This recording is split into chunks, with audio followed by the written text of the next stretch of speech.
అందరికీ నమస్కారం. ఈ వీడియో ఎంత తక్కువ టైంలోనే కంప్లీట్ చేయగలిగిన తక్కువ కంప్లీట్ చేస్తాను. ముందైతే ఈరోజు సాయంత్రం 5 గంటల లోపు ఈ వీడియో కనుక 20,000 వ్యూస్ కూడా దాటకపోతే నేను ఈ వీడియో చేయడం వేస్ట్. అండ్ ఓ రకంగా నా ఆలోచనలు అవన్నీ కూడా మీకు తగ్గట్టు లేవని. అలా కాదు, 20,000 వ్యూస్ వచ్చున్నాయనుకోండి, నా ఎఫర్ట్ అనేది కరెక్ట్.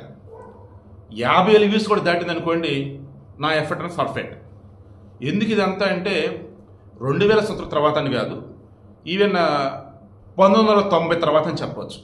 1990 తర్వాత పుట్టినటువంటి వాళ్ళలో, 2000 సంవత్సరాలు పుట్టినటువంటి వారిలో చాలామందికి ఉన్న డౌట్లు ఏంటంటే, ఇప్పటికీ ప్రభుత్వ ఆసుపత్రులు ఇంత అధ్వానంగా ఎందుకు ఉన్నాయి అని కొంతమంది, పర్లేదయ్యా ప్రభుత్వ ఆసుపత్రులు బాగానే ఉన్నాయి ఇంకొంచెం డెవలప్ చేయొచ్చు అని కొంతమంది, వైఎస్ రాజశేఖర దేవుడు అబ్బా కార్పొరేట్ ఆసుపత్రుల్లో అద్భుతమైన వైద్యానికి ఆయన ఆరోగ్యశ్రీ పెట్టాడు కొంతమంది, వైఎస్ రాజశేఖర రెడ్డి సర్వనాశించిన ప్రభుత్వ ఆసుపత్రుల్ని ఆరోగ్యశ్రీ పట్టుకొచ్చేసి జనాన్ని యొక్క ఆరోగ్యాన్ని వాళ్ళ యొక్క శరీరాన్ని గొల్లగొల్ల చేశాడని చెప్పేసి కొంతమంది అంటారు. గణేష్ మూవీ చూశాను.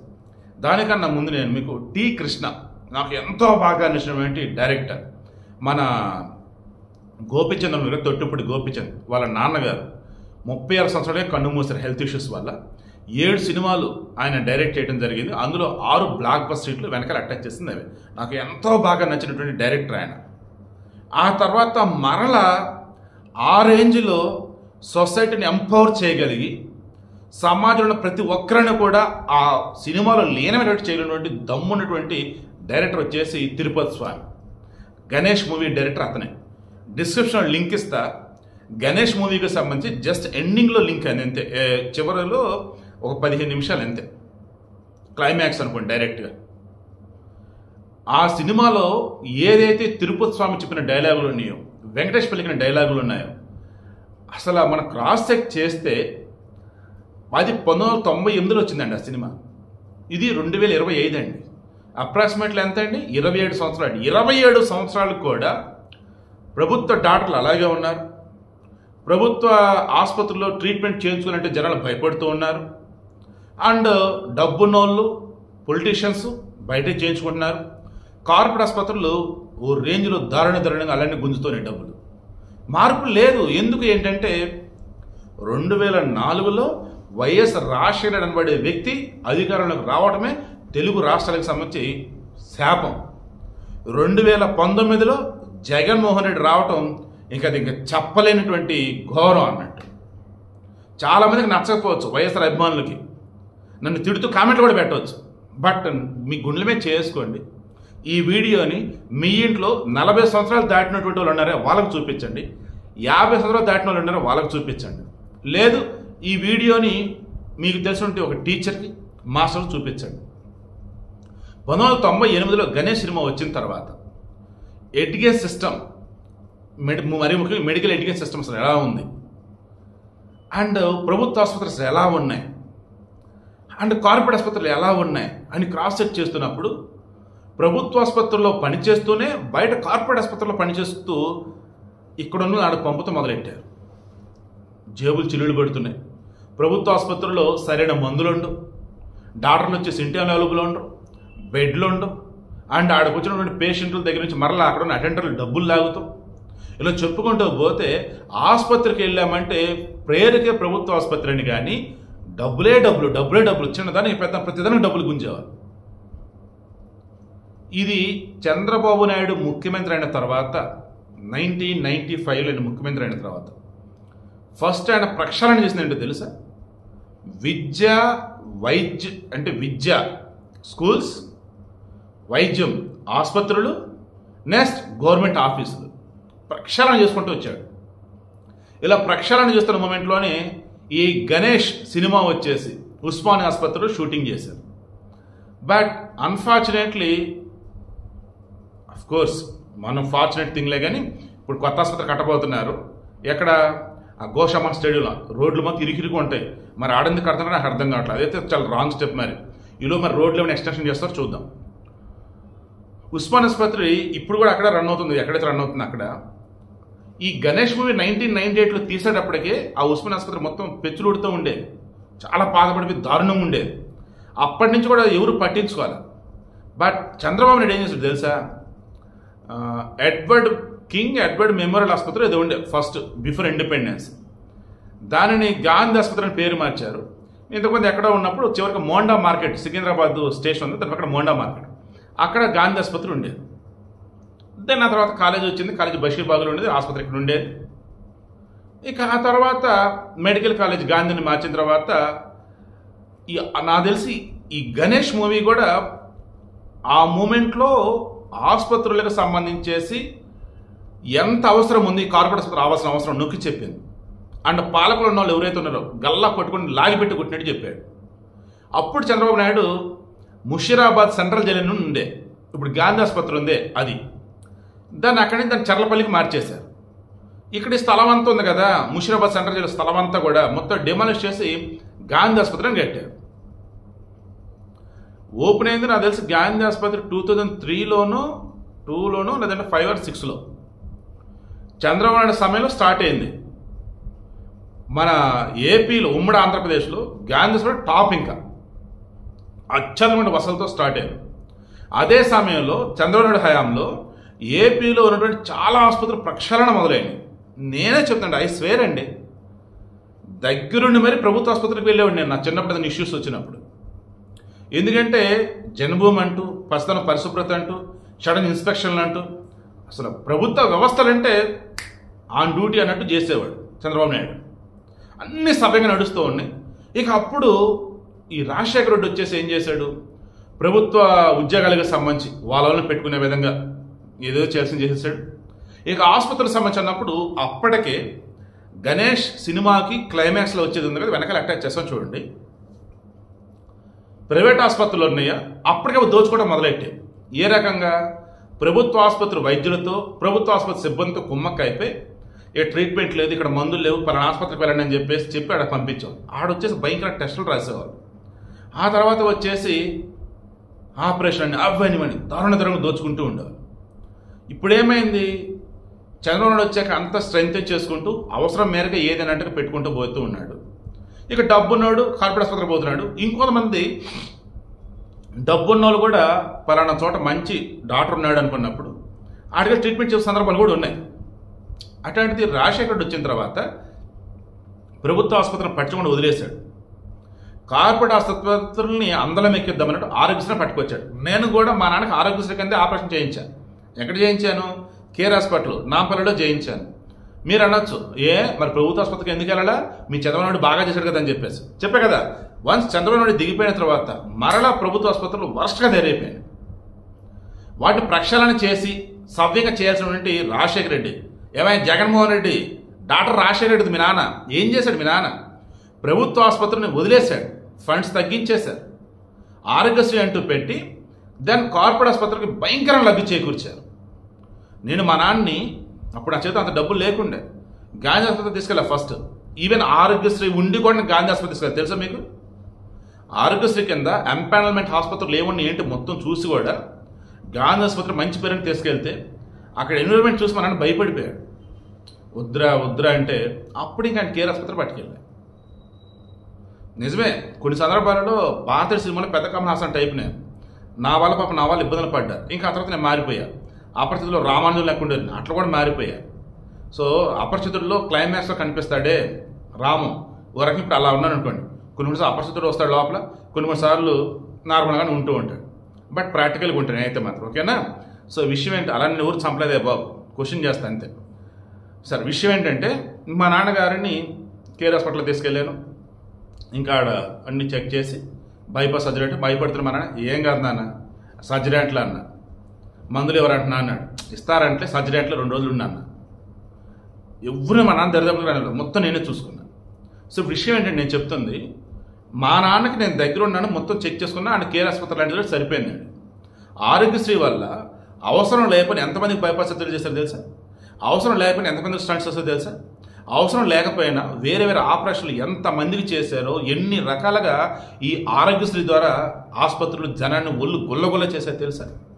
అదే డబ్బులు ఈ ఆరోగ్యశ్రీకి సంబంధించి కార్పొరేట్ ఆసుపత్రికి ఏదైతే గవర్నమెంట్ చెల్లిస్తుందో అందులో 50% కనుక గవర్నమెంట్ ప్రభుత్వ ఆసుపత్రి కనుక ఫండ్ కనుక అలాకేట్ చేసినట్టయితే అద్భుతమైనటువంటి మెడికల్ కాలేజీలు, అనుబంధం ఉన్నటువంటి ఆసుపత్రులు, జిల్లాకి కనీసం ఒక 10 ఆసుపత్రులు వచ్చాయి, అద్భుతమైన ఆసుపత్రులు వచ్చాయి. ఫారిన్ నాకు తెలిసి విదేశాలలో ఆ ప్రభుత్వ ఆసుపత్రులే ఉంటాయి, బట్ అక్కడ ఇన్సూరెన్స్లే ఉంటాయి అనుకుంటా. మన దగ్గర ఇన్సూరెన్స్ అవసరం లేకుండానే అద్భుతమైన ఆసుపత్రులు వచ్చావండి. నాశనం చేసి పెట్టాడు జగన్మోహన్ రెడ్డి, రాజశేఖర రెడ్డి. ఇంకా ఆ తర్వాత వచ్చిన వాళ్ళకి ఏమైంది, దాన్ని కంటిన్యూ చేయక తప్పదు, ఇంకా కంటిన్యూ చేశారు. అగైన్ మళ్ళీ 2014-19 మధ్య తెలంగాణ విషయం పక్కన పెడదాం. ఏపీ విషయాన్ని కనుక వచ్చినట్టయితే చంద్రబాబు నాయుడు ప్రభుత్వ మరలా స్ట్రెంథన్ చేస్తూ ఆనాడు వైద్య ఆరోగ్య శాఖ Kamineni Srinivasarao Guntur government hospital treatment తీసుకున్నాడు. సరే, ఆ తర్వాత వచ్చే ఎలుకలు అవన్నీ మళ్ళీ న్యూస్లు వచ్చినాయి. అంటే ఎంత స్ట్రెంథన్ చేద్దామని చూసినా ఎక్కడ చోట లోపాలు ఉంటూనే ఉన్నాయి. అవి సరిదిద్దుతున్నాడు అనుకునే లోపు మరలా జగన్మోహన్ రెడ్డి వచ్చేసాడు. మరలా నాశనం అసలు, ఈసారి ఘోరం అసలు. కనీసం కుక్క కరిస్తే వేసే ఇంజక్షన్ కూడా లేవండి. ఇలా చెప్పుకుంటూ పోతే సరైన మందులు లేక ఎంతమంది కార్పొరేట్ ఆసుపత్రుల చుట్టూ తిరిగారో నాకు తెలుసు. 2019-24 మధ్య వాడికి ఆరోగ్యశ్రీ బిల్లులు ఇచ్చాడంటే ఇండియాలో అది ఇవ్వాల. 1000 దాటితే ఆరోగ్యశ్రీ కింద ఫ్రీ అన్నాడు, అంతా అబద్ధం. ఆరోగ్యశ్రీ కింద బిల్లులు ఇవ్వపోయేసరికి ఆరోగ్యశ్రీ కింద జాయిన్ అవుతున్న పేషెంట్ని చూసి దారుణంగా నీచంగా చూసే సందర్భాలు ఉన్నాయి. ఏది కార్పొరేట్ ఆసుపత్రులు. బాబు నీ ఆరోగ్యశ్రీ వద్దు, బొక్కొద్దురా బాబు, మేము డబ్బులు ఇస్తాను బాబు, ట్రీట్మెంట్ చేయరా బాబు అని చెప్పేసి రాయల్గా ట్రీట్మెంట్ చేసుకున్నారు డబ్బున్నోళ్ళు పాపం. ఇలా చెప్పుకుంటూ పోతే మరలా చెప్తున్నా, నాకు రాజశేఖర రెడ్డి అంటే కూర్చొంత గౌరవం ఉంది, no doubt. But Jaganmohan Reddy అంటే ఏమాత్రమో నాకు లేదు. ఎందుకంటే అయ్యా ఎంతో కొంత ఇబ్బంది పెట్టాడు అనుకుంటే అది ట్రైలే. నేను చూడు అసలు చూపిస్తానంటే చూపించాడు ఈ మనిషి. నా బాధ మీకు అర్థమైందా? నా ఆవేదన మీకు అర్థమైందా? ఎందుకు వైఎస్ జగన్మోహన్ రెడ్డికి సంబంధించి వైసీపీకి సంబంధించి ఉన్నదాన్ని మీకు కరెక్ట్గా కన్వే చేస్తాను. అది మీరు అబద్ధం అంటూ ఉన్నా, మీకెందుకు అవి అంటూ ఉన్నా. మరలా చెప్తున్నా, ఇంకా ఏపీలో ఎవరైతే వైఎస్ఆర్ అభిమానులు అంటూ, వైసీపీ అభిమానులు అంటూ, జగన్ అభిమానులు అంటూ ఉన్నారో వాళ్ళలో కొంతమంది నేను మార్చగలిగిన, వాళ్ళ కుటుంబాలు బాగున్నా, దానిలో అది 0.001% ఎఫర్ట్స్ ఉన్నా నాకు సంతోషం. ఈ వీడియోకి మెయిన్ ఇంటెన్షన్ చెప్పనా, గణేష్ మూవీలో ఎండింగ్లో డైలాగులు ఉంటాయి. ఏమని, డాక్టర్లు ఇప్పటికీ మీరు స్ట్రైకులు చేస్తున్నారు, ఎందుకు? మీ జీతాలు పెరగాలి, వసతులు పెరగాలి, మీకు వచ్చేసి ఫెసిలిటీస్ ఉండాలి, అంతే తప్ప ట్రీట్మెంట్ వైజ్ సౌకర్యాలు ఉన్నాయా? పేషెంట్లకి సౌకర్యాలు ఉన్నాయా? ఆసుపత్రుల్లో సౌకర్యాలు మెరుగవుతున్నాయా? ఎక్విప్మెంట్ వైజ్ ఎక్స్ట్రాడినరీగా ఉన్నాయా? ఇలా మీరు ఎన్ని చేశారని చెప్పేసి గణేష్ మూవీలో అడుగుతాడు.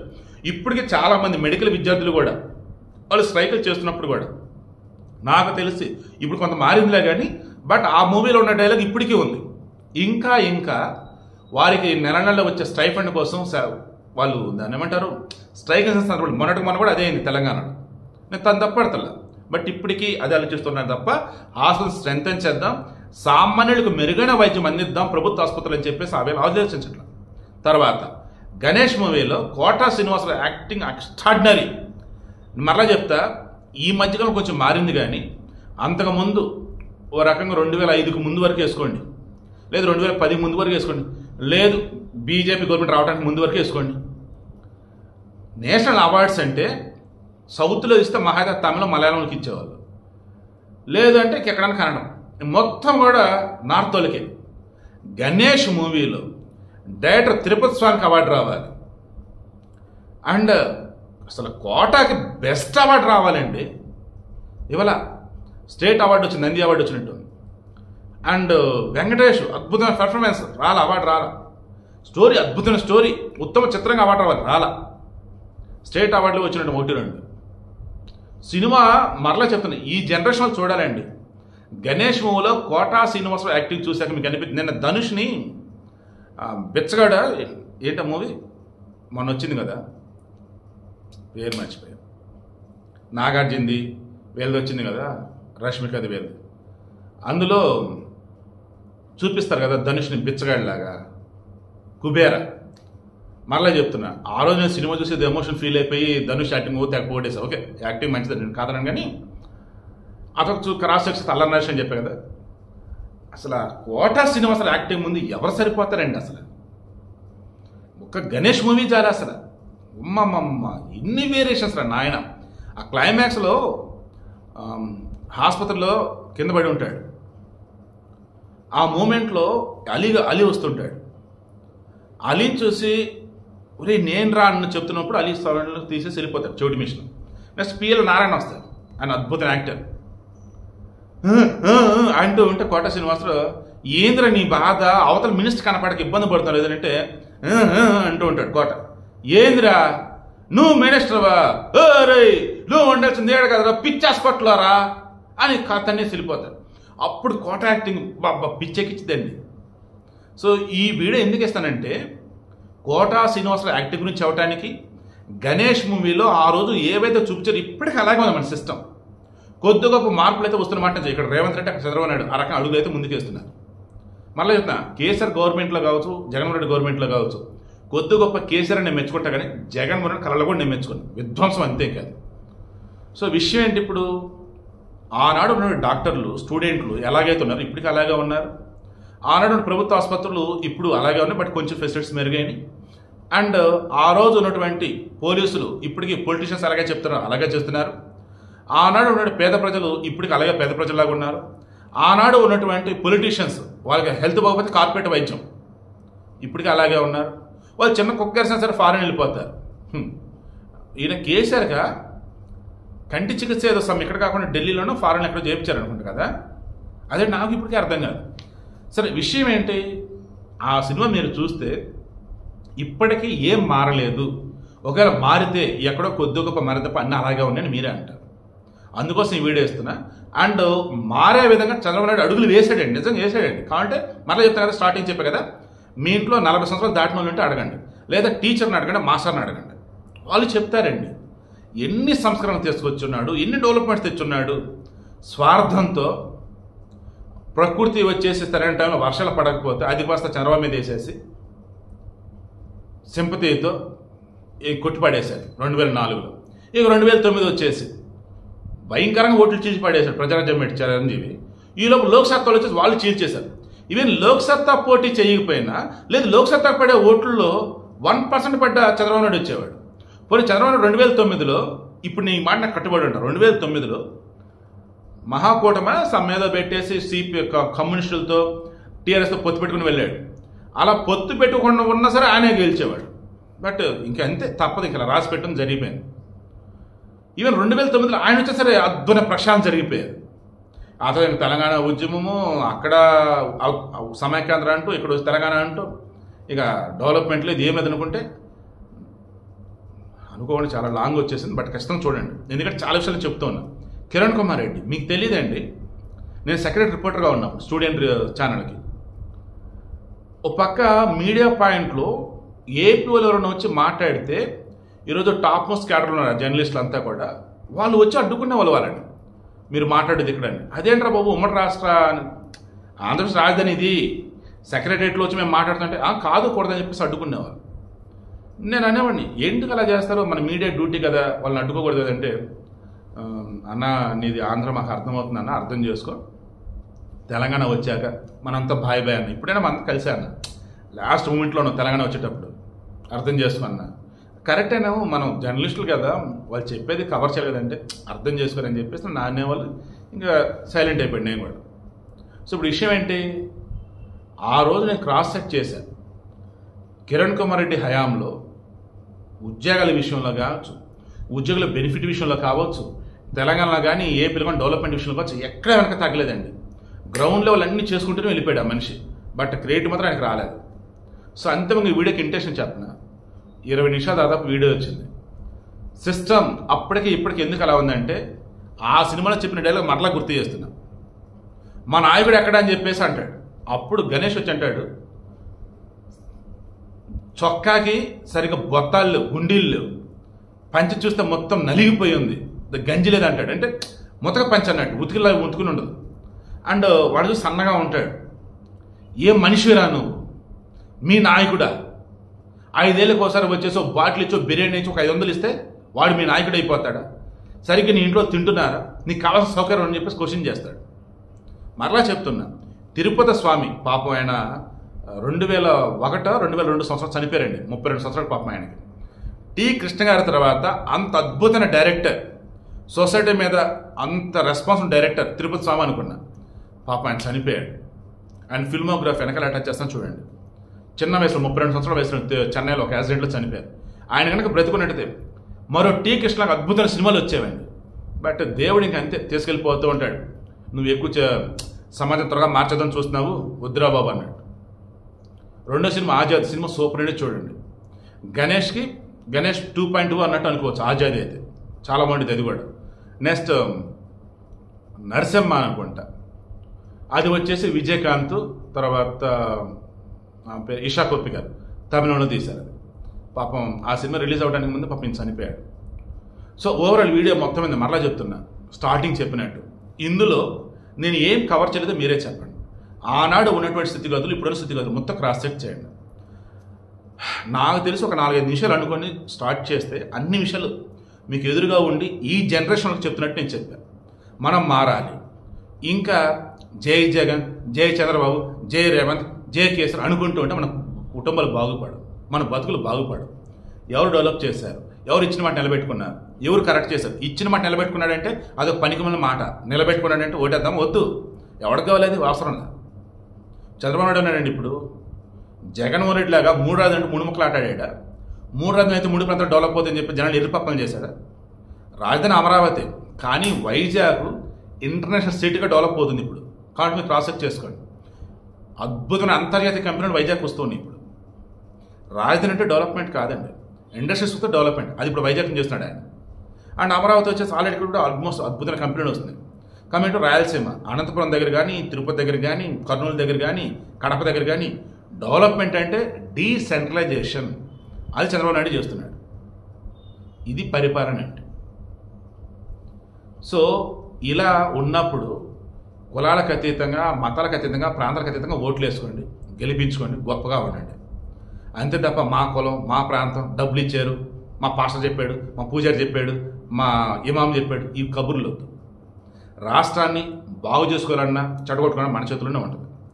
ఏపీలో కానీ తెలంగాణలో కానీ ఎన్నికలప్పుడు డబ్బులు తీసుకుని ఓట్లేసే బ్యాచ్ అవునన్నా కాదన్నా గలీజ్గాళ్ళు, రోతగాళ్ళు, పనికి మనోళ్ళు ఖచ్చితంగా 20% ఖచ్చితంగా ఉంటారు. వాళ్ళని కూడా మార్చలేడు. మిగతా 80% మంది ఉన్నారు కదా, ఆలోచించి ఓటేయండి. ఎన్నికలప్పుడు చెప్తారు కదా, డబ్బులు తీసుకున్న అవతల దగ్గర, బట్ కరెక్ట్ వాడికి ఓటేయండి అంటారు. అలా కరెక్ట్ వాడికి ఓటేయండి, అసలు డబ్బులే తీసుకొద్దని నేను అంటాను. సో అంతిమంగా దండం పెట్టి మరీ చెప్తున్నా, స్టార్టింగ్ చెప్పింది ఇప్పుడు కూడా చెప్తున్నా, ఈ వీడియో నా ఎఫర్ట్స్ అన్నీ పెట్టి మీకు ఇచ్చాను. ఎందుకో తెలుసా? ఈ తరానికి కూడా ఇప్పటికి కూడా రాజకీయంగా బందీలుగా ఉండిపోతూ ఉన్నారు. రాజకీయ బందీలుగా ఉండొద్దండి, స్వేచ్ఛా జీవులుగా బతకండి. ఇది ఈ దేశం మనకి ఇచ్చినటువంటి హక్కు అండి. ఏది? ఓటు. దానిని ఒక ఆయుధంగా మార్చుకొని అర్హులైనటువంటి వారికి ఓట్లేసి గెలిపించుకుందాం, అభివృద్ధి చేసుకుందాం. అంతిమంగా పనికి మన స్క్రాప్ని, రాబందులని వంద పెడదాం. కోటా శ్రీనివాసరావు లాగా గణేష్ మూవీలో యాక్ట్ చేసిన రాజకీయ నాయకులు ఇప్పటికీ బయట చాలామంది ఉన్నారు. సినిమా పక్కన పెడతాం, బయట కనిపించడానికి ఒకలాగా చెప్తారు, ఇంటర్లాగా వచ్చి దారుణంగా ఉంటారు వాళ్ళు. అటువంటి వాళ్ళు ఇప్పటికీ ఉన్నారు. వారిని ఎవరు ఏంటంటే మీకు ఆల్రెడీ తెలుసు. అటువంటి వారిని ఇంక ఎదగనీయొద్దు. రాజకీయంగా అన్నప్పుడు దరిదర కూడా రానియొద్దు. ఒకళ్ళు వచ్చినా కాసేపు మాట్లాడి ఆ తర్వాత ఓట్లుగా వేయకండి. అంతిమంగా మరలా చెప్తున్నా, గణేష్ మూవీ చూడండి. అద్భుతమైన మూవీ. ఇప్పుడున్నటువంటి ఈ సిస్టమ్కి అప్పుడున్న సిస్టమ్ తేడా ఏంటి మీకేమనిపించింది కింద కామెంట్లో తెలియచేయండి.